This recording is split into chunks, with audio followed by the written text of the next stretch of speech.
ভালোবাসার আরেক নাম সুজুকি দীক্ষা।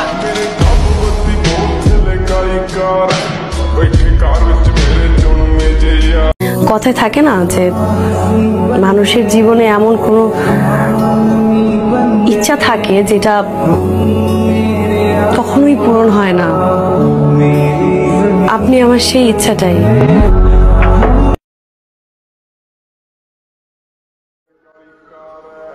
ভালোবাসার আরেক নাম সুজুকি দীক্ষা।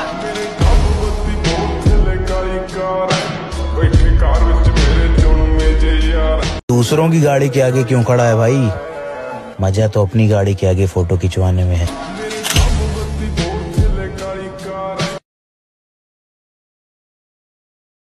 এগিন বেগিন রিচ কিড। এটা আবার কি ব্যবসা? আর এটা কোনো ব্যবসা না, রিচ কিড মানে হচ্ছে বড় লোক।